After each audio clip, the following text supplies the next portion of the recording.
বাংলাদেশের অবস্থা এখন মনে হচ্ছে যেন সবার ভাবি, অর্থাৎ যে খুশি সে ভাবি হিসাবে চিহ্নিত করে ঠাট্টা মশকরা করেন। দর্শক, কথাগুলো বললাম মনের কষ্টে দুঃখে। মিঠুন চক্রবর্তী, তিনি বোম্বের অভিনেতা, কলকাতারও অভিনেতা। বাংলাদেশের মানুষ মিঠুন চক্রবর্তীকে চিনতেন, চেনেন এবং খুব জনপ্রিয় ছিলেন একসময় তিনি। সেই মিঠুন চক্রবর্তী এখন ভারতের ধর্মান্ধ দল বিজেপির নেতা, পশ্চিমবঙ্গের নেতা। তিনি বাংলাদেশকে কড়া হুঁশিয়ারি দিয়েছেন। এখন মিঠুন চক্রবর্তীর হুঁশিয়ারিও এখন আমাদেরকে শুনতে হচ্ছে। এই হচ্ছে পরিস্থিতি যখন তার কোনো জনপ্রিয়তা নেই, যার অভিনেতা হিসেবে যার কোনো জায়গা নেই চলচ্চিত্র জগতে, এমনকি রাজনৈতিক হিসেবেও যিনি সফল হননি, সেই মিঠুন চক্রবর্তী তিনি কথা বলছেন বাংলাদেশ নিয়ে। কি কথা বলছেন? সম্প্রতি ভারত বাংলাদেশ দ্বিপাক্ষিক সম্পর্ক নিয়ে বাংলাদেশকে কড়া হুঁশিয়ারি দিয়েছেন ভারতীয় জনতা পার্টির নেতা ও বর্ষিয়ান অভিনেতা মিঠুন চক্রবর্তী।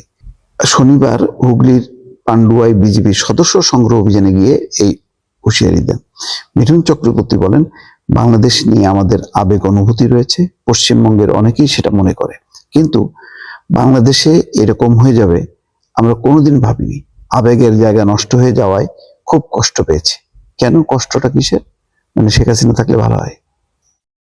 হুঁশিয়ারি দিয়ে তিনি বলেন, বাংলাদেশ থেকে যেসব সতর্কবার্তা শুনছি, তাদের নেতারা যে যা পারছে তাই বলছে। আমি একটা কথাই বলবো, ভারতকে খাটো করে দেখবেন না। Don't under estimate India. বাপরে! তিনি বলেন, বাংলাদেশকে দেখে আমাদের শিখতে হবে, বিশেষ করে বাংলা শিখতে হবে। যদি আমরা সবাই মিলে একত্রিত হয়ে না লড়ি, তাহলে আমাদের ভবিষ্যৎ অন্ধকার নিশ্চিত। এরপর পশ্চিমবঙ্গের মাটিতে সন্ত্রাসবাদী কার্যকলাপ বৃদ্ধির জন্য স্থানীয় প্রশাসনকে দায়ী করেন তিনি।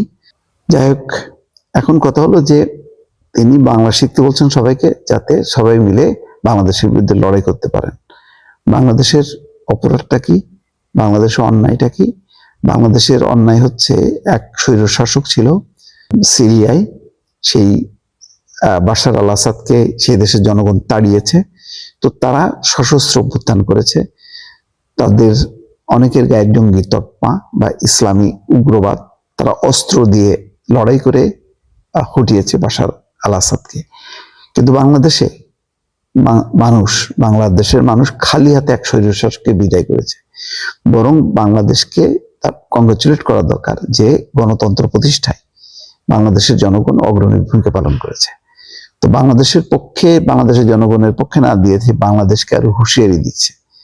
যে কল্পিত কাহিনী ছড়াচ্ছে ভারতীয় মিডিয়াগুলো, তার উপর ভর করেই এই মিঠুন চক্রবর্তী সহ অনেকেই বাংলাদেশকে নিয়ে কথা বলছে এবং মানে ভারত যে বিশাল বড় দেশ সেটা বারবার স্মরণ করিয়ে দিচ্ছে। এত বাহাদুরি চীনের কাছে যে ফলাচ্ছে না কেন, বাংলাদেশের সাথে কেন? বাংলাদেশ তো অবশ্যই একটা ছোট দেশ, বাংলাদেশ অবশ্যই ইন্ডিয়ার থেকে দুর্বল দেশ, এটা তো সবাই জানে। তো দুর্বল দেশের সঙ্গে তো বাহাদুরি করা কোনো সাজে না। বাহাদুরি যদি করতে হয় তারা চীনের সাথে করে দেখা। তো এখন কি বলবো, সেই জন্য বললাম যে এখন ওই বাংলাদেশ মনে হচ্ছে যেন সবার ভাবি, যে যেভাবে পারে সে সেভাবে কথা বলতেছে বাংলাদেশকে নিয়ে। মিঠুন চক্রবর্তীও তাতে সামিল হয়েছেন। দর্শক, ভালো থাকবেন। আল্লাহ হাফেজ।